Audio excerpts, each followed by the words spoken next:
I was wondering if you might recognize the girl in this photograph? ¿Qué carajo estás haciendo aquí? ¡Lárgate, cabrón! Sorry to have bothered you.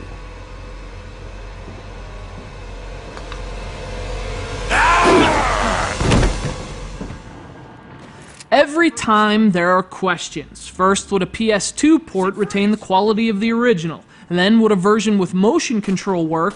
And would a port 2 years later even be relevant? Now, does HD warrant another look at a game released only 7 years ago? And every single time, Resident Evil 4 offers a retort as forceful and curt as a well-placed headshot. Yes, Virginia, there is a Leon Kennedy, and he's still better than everyone else.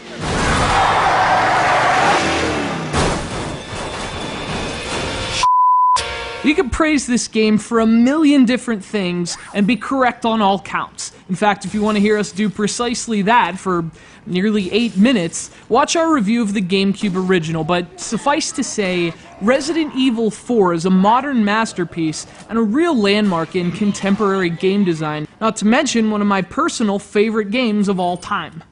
But of course, this is not the original version. This is the so-titled Wii edition, which released in 2007. And a lot of Wii owners, myself included, were very disappointed back then to learn that, as other systems got Resident Evil 5, we were getting a remake of a game many of us had just played dozens of times. But, looking back on the situation years later, Wii owners kind of got the better end of the deal.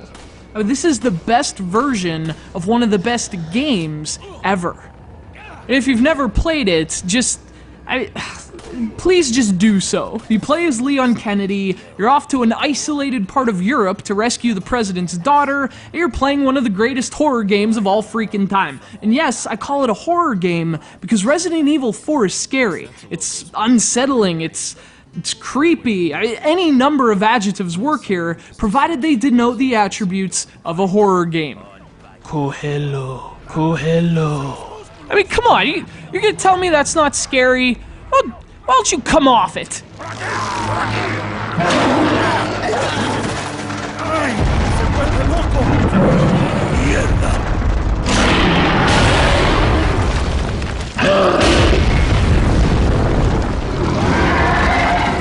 What's really remarkable about this particular version is how it plays. The same stunning art, masterful use of mood, and stellar game design apply, only with controls that actually improve the gameplay experience. Leon's tank-like movement remains, and as long as Resident Evil lives, so will that, but the revelation is how shooting a weapon benefits from pointing at the screen. Now, at first, it feels strange.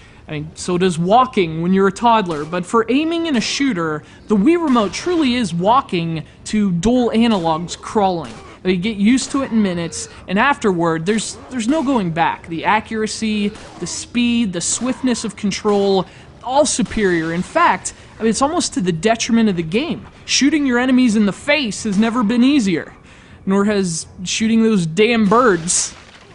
Emotion is kept minimal, and when applied, you're glad it is. It's never a benefit to the game, at least not to the degree the pointer is. Another example of why the pointer has always been the real revolution of Nintendo's console, but another big improvement is the addition of widescreen support, which the GameCube version didn't have. In fact, this version has all the extra content of the PS2 port, but with the GameCube's superior graphics and real-time cutscenes. Add the widescreen, the improved controls, and the fact that this truly is a benchmark for modern game design, and Resident Evil 4 Wii Edition may be a port, but it's also a must-have game for any Wii owner. Morir es vivir. Morir es vivir. This game's unbelievable.